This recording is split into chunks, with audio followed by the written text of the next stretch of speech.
Eh bien, bonjour, bienvenue à Libre Parole, en direct aujourd'hui de la place de la République où le 19 février dernier se tenait un grand rassemblement à l'appel de 27 organisations et partis politiques contre l'antisémitisme.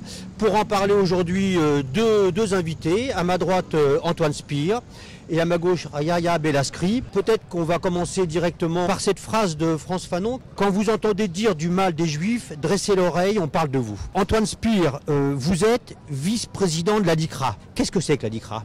La LICRA, c'est la Ligue contre le racisme et l'antisémitisme, qui est née en France en 1927 à l'occasion du procès Schwarzbart. Schwarzbart est un juif ukrainien dont toute la famille a été assassinée par Petliura. Petliura était un Ukrainien qui faisait des pogroms régulièrement en Ukraine contre les juifs. Et toute la famille de Schwarzbart a été assassinée devant l'ambassade d'Ukraine. Schwarzbart a repéré Petliura qui sortait un jour à Paris et il l'a tué. Évidemment, il a été arrêté et une organisation s'est montée pour soutenir Schwarzbart, bien qu'il ait tué Petliura, compte tenu du fait que Petliura était un assassin. Et que cet assassin avait tué toute la famille de Schwarzbart.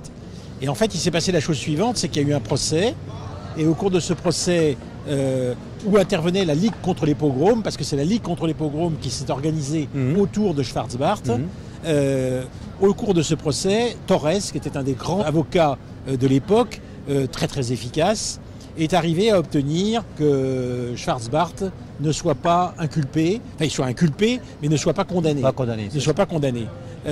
Compte tenu des conditions dans lesquelles sa famille avait été assassinée. C'est comme ça qu'est née la Ligue des pogroms, qui est devenue ensuite la Ligue contre l'antisémitisme, donc dans l'Ukraine, etc. Et très vite, on s'est posé le problème de dire l'antisémitisme, c'est très bien de lutter contre l'antisémitisme, il faut aussi lutter contre tous les racismes, et donc la Ligue s'est appelée la Ligue contre les racismes et l'antisémitisme. L'appellation est arrivée beaucoup plus tard, mais la réalité est arrivée avant l'appellation. Voilà, donc en fait, la LICRA n'est pas une organisation, un organisme juif. C'est non, pas du tout. Voilà, c'est ça, très précisé. Il y a eu des juifs qui ont été à l'origine, bien sûr, de la création de la LICRA, mais pas seulement. Voilà. Il y a eu des gens qui se sont mobilisés autour de Schwarzbart qui n'étaient pas juifs. Mais vous savez, la question de l'antisémitisme, c'est pas une affaire de juifs, hein. C'est une affaire qui concerne absolument toute la société. D'ailleurs, puisque vous avez fait allusion au 19 février, le 19 février, c'est toute la société qui était appelée à se mobiliser.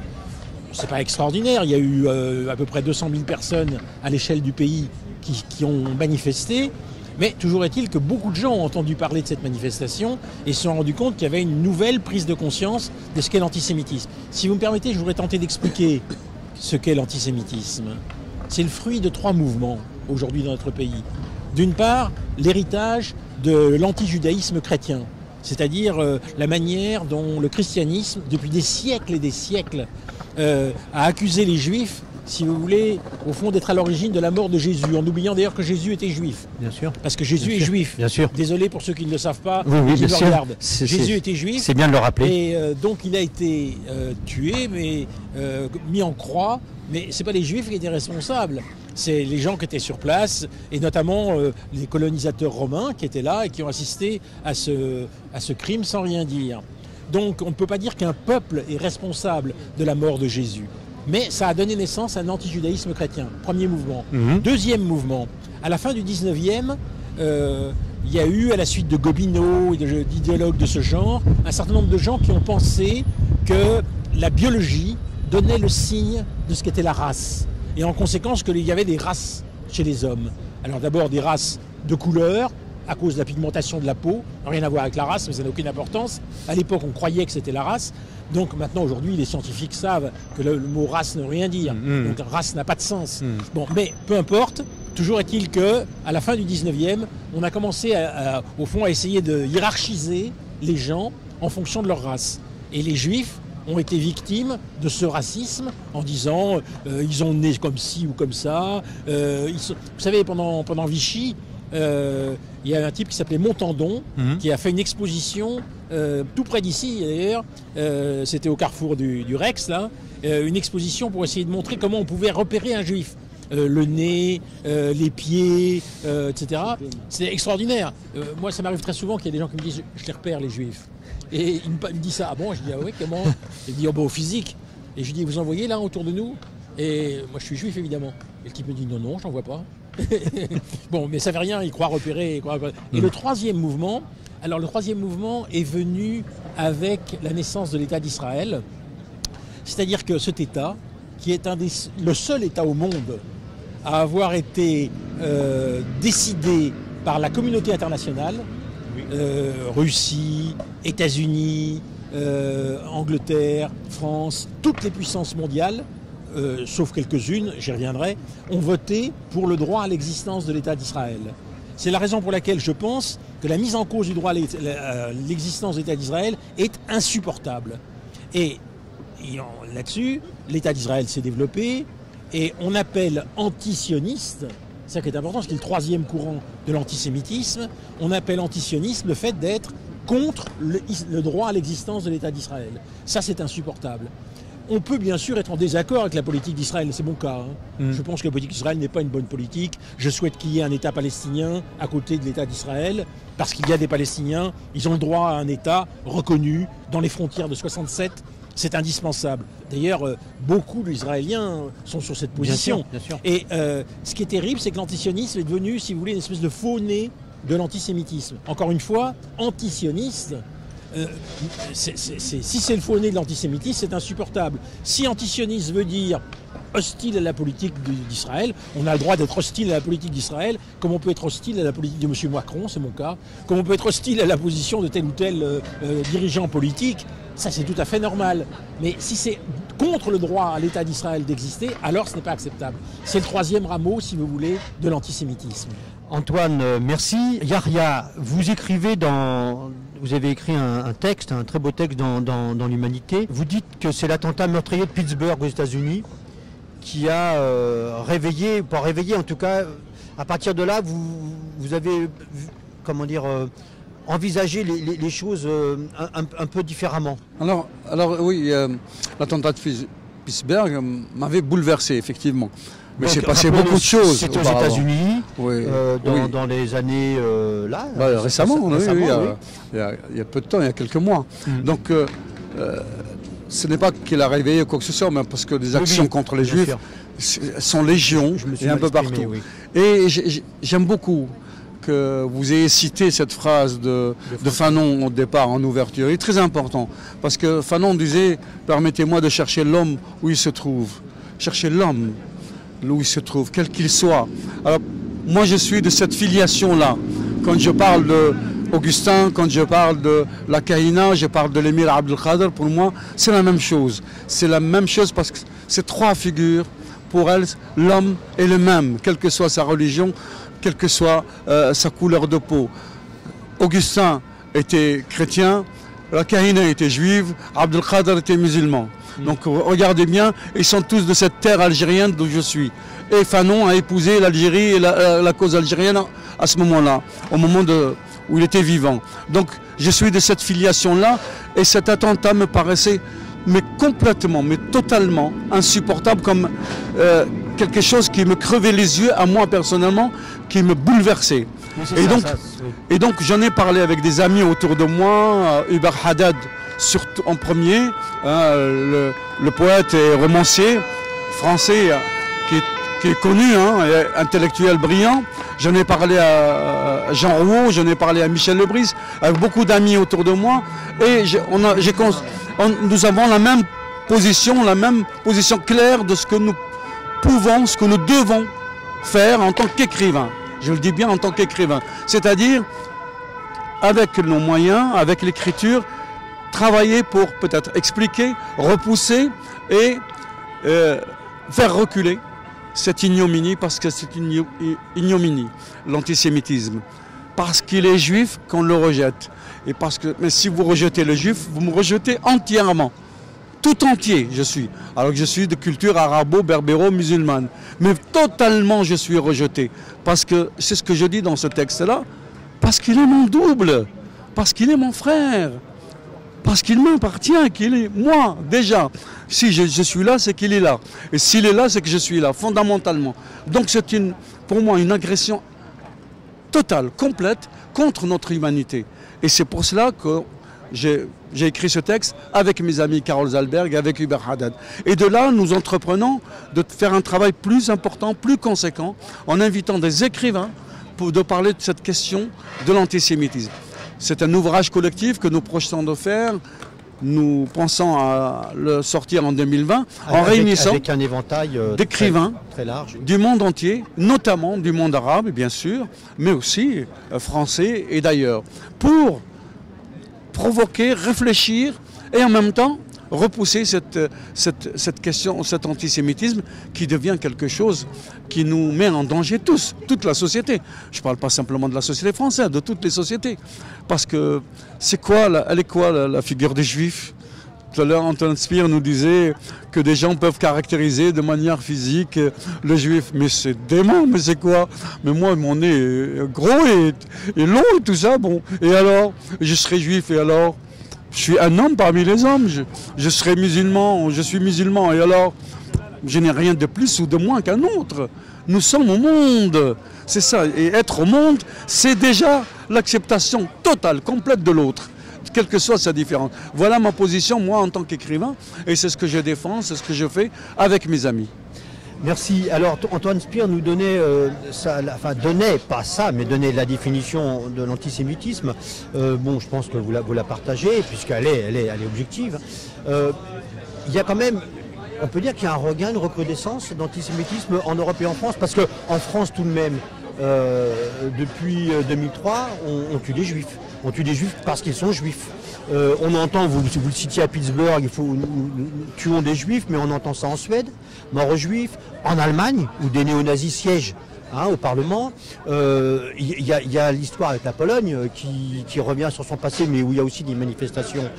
Sur le diagnostic, il n'y a pas d'exagération, il y a bien un antisémitisme, une recrudescence, et y compris mortelle. Je ne sais pas s'il y a recrudescence. Ce que je sais, moi, personnellement, ce que j'ai rencontré, c'est que cet antisémitisme était là, sous-jacent. À un moment donné, on le taisait, on ne le disait pas, et qu'il y a eu une libération de la parole ces 15-20 dernières années, un peu plus, je pense, sur cette question-là. Je pense s'il y a résurgence, ça veut dire, moi je veux dire, aujourd'hui qu'il y a des actions violentes, d'une violence inouïe, c'est vrai. Mais l'antisémitisme, je pense qu'il n'a jamais disparu. J'ai entendu des phrases insupportables. Il y a 15 ans, déjà, en France et ailleurs, en Algérie, j'ai entendu cela. Donc, même si ma mère me disait tout autre chose. Mais là, il n'est pas que la question. Je pense qu'il parler de résurgence, c'est lui donner, c'est dire que, comme s'il avait disparu. Je pense qu'il n'a pas disparu. Et à propos, et Antoine Spire expliquait bien ces trois mouvements. Mais moi, je dirais juste une chose, c'est-à-dire que si le conflit israélo-palestinien qui est réel, qui est là, est un fait, je crois qu'il est un nœud, je ne crois pas que c'est cela qui fait l'antisémitisme. L'antisémitisme existe. Le conflit israélo-palestinien est un prétexte pour s'exprimer plus, être contre les Juifs, à mon avis, à mon sens. Antoine Spire. Non seulement il y a eu libération de la parole, mais il y a eu libération des armes. Parce que les seuls meurtres qui sont intervenus pour des raisons de haine raciste sont des crimes qui sont intervenus massivement contre les Juifs. Il y a eu les 4 enfants qui ont été tués par Mera, il y a eu le crime de l'hypercachère, il y a eu le crime contre Madame Halimi, il y a eu le crime contre Ilan Halimi, il y a eu le crime contre Madame Knoll. Tous ces gens-là ont été tués parce qu'ils étaient juifs en France depuis moins de 5 ans. Je trouve que ça va, ça suffit. Le nombre de meurtres et de gens qu'on a assassinés à cause de ça. Et là, je voudrais dire, parce qu'on ne va pas se cacher derrière son petit doigt, il y a quelque chose qui est très grave. C'est que ces meurtres ont été tous commis au nom de l'islam. Au nom de l'islam. Alors qu'est-ce qu'il y a qui explique que ces meurtres aient été commis au nom de l'islam? Il y a dans le Coran l'idée que les Juifs sont des inférieurs, qu'il faut se débarrasser des Juifs. Ces textes sont dans le Coran. Donc, un certain nombre de gens qui appliquent le Coran à la lettre et qui veulent l'appliquer à la lettre considèrent qu'ils sont tout à fait en droit de tuer des Juifs parce que le Coran le dit. Alors, vous voyez, dans la Bible, dans la Torah, qui est le texte fondateur de toutes les religions monothéistes, il y a l'idée aussi qu'on va exterminer des ennemis, qu'il faut exterminer des ennemis. Bon, eh bien pour autant, vous ne verrez aucun juif, aucun chrétien aujourd'hui vouloir exterminer des musulmans ou des juifs parce qu'ils ne sont pas chrétiens, ou vouloir exterminer pour les juifs des musulmans ou des chrétiens parce qu'ils ne sont pas juifs. Ça n'arrive pas. Pourquoi? Parce qu'il y a eu interprétation des textes, il y a eu retour critique sur les textes. Ce qui est terrible, c'est le retard de l'islam. L'islam est en retard sur l'interprétation des textes et sur la critique de la mise à mort des mécréants dans le Coran. La mise à mort des mécréants. Ça, on doit en finir avec ces textes. Non pas du tout que ces textes doivent être enlevés du Coran, mais qu'on doit apprendre à tous les petits musulmans à les interpréter. C'est-à-dire à refuser de les prendre à la lettre. Il ne faut pas les prendre à la lettre, il faut réfléchir. En fait, les musulmans croient depuis très longtemps dans le Coran. Ceux qui récitent le Coran le récitent en pensant que la fin ultime pour tous ceux qui sont monothéistes, c'est de devenir musulman. Si on ne devient pas musulman, on est ce qu'on appelle kafir, c'est-à-dire kafir. C'est-à-dire au fond, kafir, ça veut dire au fond mécréant, celui qui ne croit pas. Bon, et donc, vous savez que les chrétiens et les juifs, dans tous les pays d'islam, sont considérés comme des dhimmis, c'est-à-dire des personnes dominées, des personnes infériorisées. C'est insupportable. Il faut qu'on en sorte et il faut que les autorités musulmanes, les autorités islamiques se mettent ensemble pour dire nous ne pouvons pas accepter à la lettre les textes du Coran. Voilà, c'est quelque chose de fondamental. Donc en fait, Yahya, des intellectuels, vous-même, vous avez été en quelque sorte victime de ceux qui utilisent la religion. Pas moi directement, mais beaucoup d'Algériens. Oui, voilà. Depuis au XXe siècle et à notre siècle. Qu'est-ce que vous dites de ça? Il y a pas eu, ça manque le passage aux Lumières. Ça manque le progressisme. Enfin, ce que dit Anton Spire est clair, est très clair. Oui. Même si on veut l'englober dans une question de violence qui s'exerce aussi à l'égard des musulmans, mais là c'est particulier ce qu'il dit, et c'est important de le dire, c'est important. Et c'est vrai que je pense, beaucoup d'intellectuels arabes, musulmans, pensent qu'il est temps précisément qu'il y ait une interrogation de la religion et de l'interpréter fondamentalement. Parce qu'il est insupportable que le crime soit justifié par le texte religieux. C'est insupportable, c'est inacceptable. Donc bien sûr qu'il faut que les exégètes, que les savants travaillent sur l'interprétation du texte, qu'ils travaillent, qu'ils réfléchissent et qu'ils donnent à la jeunesse d'aujourd'hui, dans tous les pays musulmans, notamment arabo-musulmans, les outils pour comprendre. Il ne s'agit pas juste de se réciter le Coran. Moi je respecte les religions, je respecte chacun. Que le musulman, ma famille est musulmane, mon père faisait la prière, ma mère aussi, mes frères, mes sœurs. Mais alors, mais à partir où on transgresse le texte, c'est pour aller, ou alors on utilise le texte pour aller assassiner un homme, du fait qu'il est juif, du fait qu'il est chrétien, du fait qu'on le considère comme mécréant, même quand il est musulman, c'est inacceptable, bien sûr. Mais je crois qu'il y a un travail à faire fondamental, un travail de lumière, effectivement, qui ne sont pas encore là. Et ça demandera beaucoup de temps, beaucoup d'efforts. Même si, personnellement, je sais qu'il y a énormément de personnes en Égypte, au Liban, en Algérie, au Maroc, qui travaillent là-dessus, qui réfléchissent. Mais c'est un travail de longue haleine, effectivement. Et en France aussi, il y a des choses à faire. Parce que vous comprenez, ça ne suffit pas de se rassembler dans une manifestation et de se faire plaisir en disant, voilà, on combat l'antisémitisme. Par exemple, ça ne va pas avec notre loi. Il faut sortir les crimes racistes et antisémites de la loi de 1881. C'est une question très très importante. La loi de 1881 a pour objectif de légiférer sur la liberté d'expression. Est-ce que c'est une liberté d'expression de crier sa haine des Juifs, de crier sa haine des Arabes ou de crier sa haine des Noirs? Est-ce que c'est une liberté d'expression? Non, c'est un délit. Donc il faut le sortir il faut sortir ce délit de la loi sur 1881 sur la liberté d'expression et mettre ce délit dans la loi normale et que les gens soient condamnés sans profiter des avantages que les journalistes ont lorsqu'ils font une erreur et que la liberté d'expression les protège et que la loi de 1881 est là pour les protéger. Il n'y a aucune raison que M. Dieudonné ou que M. Soral profitent des circonstances qui leur permettent devant les tribunaux, au nom de la loi de 1881, de bénéficier d'un certain nombre d'avantages. C'est insupportable. C'est des délits d'être raciste, c'est des délits d'être antisémite, et en conséquence, il faut les traiter comme tel. C'est la première chose. La deuxième chose qu'on peut faire, et c'est pas rien, c'est essayer de faire prendre conscience à nos concitoyens de la situation dans laquelle nous sommes. Et là, il y a beaucoup à faire pour qu'ensemble, on fasse réfléchir à ce qu'est le racisme, la haine de l'autre, parce qu'on l'imagine différent, né différent, et puis la haine du juif, qui est un peu particulière, c'est un racisme très particulier. Et je vais tenter d'expliquer pourquoi c'est un racisme très particulier. C'est sans doute parce que le juif est vécu comme, le plus souvent, quelqu'un qui a des avantages que les autres n'ont pas. Pourquoi? Parce qu'on s'imagine que le juif est plus riche. On s'imagine que le juif a du pouvoir. On s'imagine que le juif est chef d'entreprise. On s'imagine que les juifs sont banquiers. Il suffit de se promener tranquillement dans un pays comme le nôtre, où il n'y a qu'1% de juifs en France, pour voir des pauvres juifs qui ne sont ni banquiers, ni pouvoir, ni quoi que ce soit. Je peux dire quelque chose à ce propos. Mon enfance en Algérie, à Oran, j'ai vécu avec des familles juives tout aussi pauvres que la mienne. Évidemment, évidemment. Et donc, si vous voulez, donc essayer d'enlever cela. Alors que dans le racisme, c'est pas l'idée que le juif est au-dessus. Pour le raciste, le maghrébin ou le noir, il est en dessous. C'est comme un esclave. C'est comme quelqu'un qui est un sous-homme. C'est comme les juifs ou les chrétiens pour les musulmans dans les pays musulmans. On considère que c'est un sous-homme, le maghrébin, le noir. Ce qui est très grave, c'est qu'il y a dans ce pays un racisme ségrégatif qui frappe les Noirs et les Maghrébins.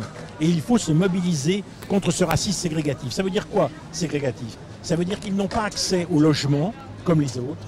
Ils n'ont pas accès à l'emploi comme les autres. Ça veut dire qu'au fond, parce qu'ils sont noirs, parce qu'ils sont maghrébins, on leur refuse un certain nombre d'emplois, on leur refuse un certain nombre de logements. C'est insupportable. Et pour ce qui concerne les juifs, la haine des juifs, c'est la haine de ce qu'on croit être au-dessus de soi. Donc on croit être contre le capitaliste, on croit être contre le riche, parce qu'on est contre les juifs. C'est absurde. Et il faut essayer de montrer que ça n'a aucun sens. Et là, il y a une formation à faire, à mon avis, de nos concitoyens, pour les inviter à réfléchir sur ces deux formes. Je dis bien deux formes de racisme, le racisme et l'antisémitisme. C'est la raison pour laquelle nous, à la LICRA, on tient à notre identité. Nous nous battons à la fois contre le racisme et contre l'antisémitisme. Vous en pensez quoi, Yahya, que ce travail soit fait par la LICRA, mais que ce travail soit fait aussi dans les écoles, dans tous les niveaux, qu'il soit fait par les associations également, par la presse, les médias aussi, qui informent, qui sensibilisent aussi. On ne demande pas du travail de propagande, mais dire les choses, les remettre dans le contexte. Et puis aussi, il me semble qu'à l'école, on devrait intégrer l'apprentissage du fait religieux. Et non pas de la religion, mais du fait religieux, de faire l'histoire du fait religieux. Comment ça a évolué, comment on est arrivé d'une société païenne à une société aujourd'hui objectivée en quelque sorte. Absolument, oui, bien sûr. Oui. Et que les enfants apprennent cela depuis l'enfance, pendant tout le cursus de l'école, depuis la petite école jusqu'à l'université. C'est très très important. Mettre en perspective les choses. Et puis il faut déconstruire tous ces concepts d'antisémitisme, de racisme et tout ça. Il faut les déconstruire complètement. Il faut travailler à tous les niveaux. Et ça concerne l'ensemble de la société. Pas seulement l'écrivain, pas seulement l'intellectuel ou l'historien ou le politologue. C'est aussi le travail de l'enseignant, le travail dans les familles. À la maison, c'est très important. Moi, je parlais tout à l'heure d'Oran. Ma mère, une vieille dame qui faisait sa prière tous les jours et qui...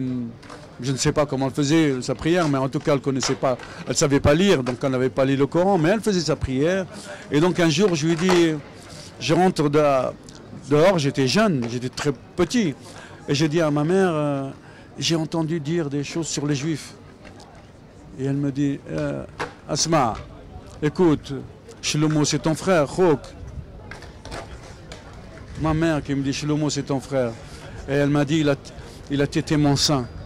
Ma mère, Shlomo, c'était mon copain d'enfance, qui était le fils de rabbin ou le gardien, ou le fils du gardien de la synagogue, je ne me rappelle pas, c'est tellement loin dans l'histoire. Et là, cette mère analphabète m'avait expliqué le sens de la vie, m'avait tout dit. Et donc, moi, je suis attaché à cela, fondamentalement. C'est pour ça que c'est horrifiant de voir tous ces crimes insupportables qu'il faut absolument refuser. Maintenant, lier le racisme, tout ça, oui, bien sûr. Se battre, oui, bien sûr, contre le racisme. Mais là, nous sommes en train de discuter de la question de l'antisémitisme, qui me semble être une plaie dans la société française et dans toutes les sociétés européennes aujourd'hui, et allons plus loin dans les sociétés arabo-musulmanes aussi. Il faut que ça cesse. Et comment ça doit cesser? Par le travail, par la réflexion, en parlant aux jeunes, en les éduquant. Moi, je crois que c'est... Alors peut-être, excusez-moi Antoine, peut-être, donc là on a affaire à deux intellectuels progressistes, donc on voit bien la perspective que vous tracez, hein, c'est celle d'un dépassement. De la lecture à la lettre, enfin oui, avec les conséquences meurtrières qu'on connaît. Sur la spécificité de l'antisémitisme, on est d'accord, c'est ce que dit Delphine Orwiller. Ils ont retrouvé un texto d'un gamin qui avait agressé une vieille dame juive, et il avait écrit « je les hais », mais il n'avait pas écrit « je les hais », il avait oublié le H, « je les hais ». C'est-à-dire qu'il s'appropriait ce qu'il pensait que les Juifs avaient. Alors peut-être, on va... D'abord, je tiens vraiment à vous remercier parce que vous êtes vraiment je le répète, hein, deux intellectuels progressistes, et c'est avec vous, notamment, qu'il faut qu'on avance dans cette bataille. Quelles actions, enfin ce que vous faites, je sais qu'Antoine, vous dirigez Droit de Vivre, vous avez appelé des choses. Voilà, Droit de Vivre, c'est le magazine de la LICRA qui fait un travail très important, y compris, j'ai lu des choses sur le conflit israélo-palestinien, sur ça, qui sont pas du tout ce à quoi peuvent s'attendre des gens qui ont des idées préconçues sur ce que peut émettre la LICRA. Quelles actions, ce que vous faites, et qu'est-ce que vous pourriez dire à ceux qui nous écoutent? Je veux juste dire quelque chose de réjouissant, d'intéressant, parce que vous avez cité Delphine Orwiller, la femme rabbin de France, et il y a ces jours-ci une dame qui est musulmane, française, qui veut être imam. Pour la première fois, une femme. C'est extraordinaire, non? Mais c'est de quoi se réjouir. Donc il faut aussi qu'on voit vers l'avenir. Nous sommes en train de dresser un tableau qui est effectivement réel, qui est épouvantable, mais en même temps il y a des choses qui bougent, qui sont en train de bouger, et il faut les saluer. Je crois que ça méritait. Alors, quoi faire? Je dirais d'abord intervenir, comme vous l'avez très bien dit, dans les écoles. Nous, c'est ce que nous faisons. Nous avons vu l'année dernière 60 000 collégiens et lycéens, nous les gens de la LICRA. C'est pas si mal. C'est-à-dire qu'on a été dans des lycées, dans des collèges. Par rapport à l'immensité des collégiens et des lycéens, c'est une goutte d'eau. Oui, mais on fait grandir cette goutte d'eau, et nous intervenons de façon vraiment régulière dans les collèges, dans les lycées, au nom de la LICRA. Nous avons un accord pour ce faire avec le ministère de l'Éducation nationale, dont nous nous réjouissons. Et ça, c'est très important parce que c'est un travail de formation humaniste, et je dirais de formation à l'universalisme. Yaria, quelles actions? Alors vous avez des choses avec la revue Apulée dont on n'a pas parlé? Non, moi je suis écrivain, donc, mais toutes les actions citoyennes auxquelles je pourrais participer, j'y participerai, bien entendu. Je ne me cache pas derrière ma position d'écrivain. Et de toute façon, quand je me déplace en tant qu'écrivain dans des rencontres littéraires, j'en parle tout le temps. Donc, je suis concerné en tant que citoyen, mais en tant qu'écrivain, c'est écrire.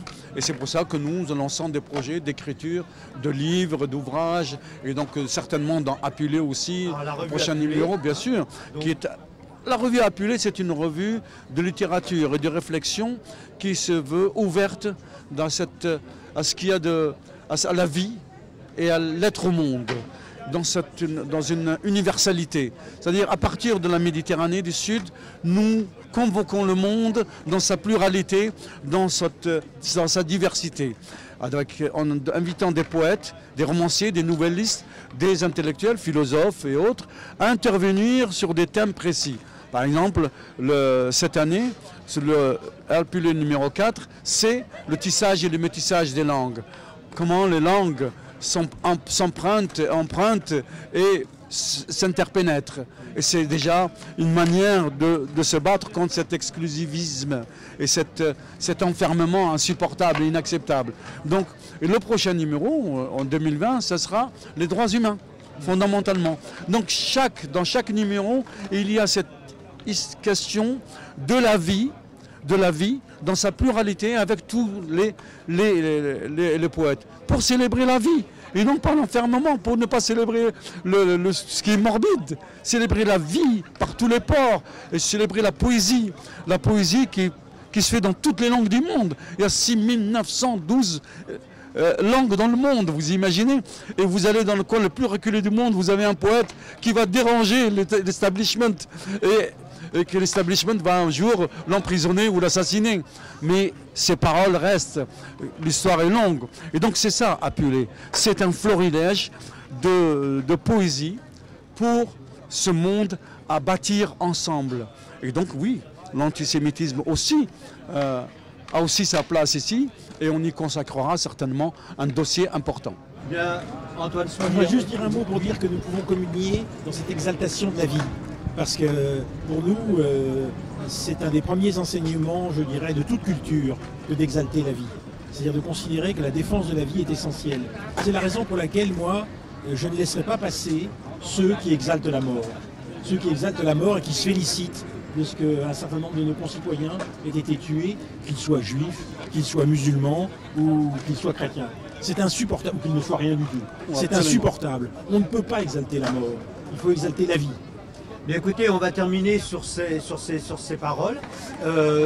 Antoine Spire, merci. Yaria Bellaskri, merci. Merci. Donc ces deux intellectuels et écrivains progressistes, vous avez vu que les propos sont parfois passionnés, mais nous sommes là ensemble pour gagner avec le journal L'Humanité, que je vous appelle à le regarder, à l'acheter, parfois à s'abonner si vous le pouvez. Nous travaillons... Surtout s'abonner, l'acheter. Nous travaillons ensemble dans nos différences à gagner toujours, chaque jour, un peu plus d'humanité. Merci. Merci à tous les deux. Merci.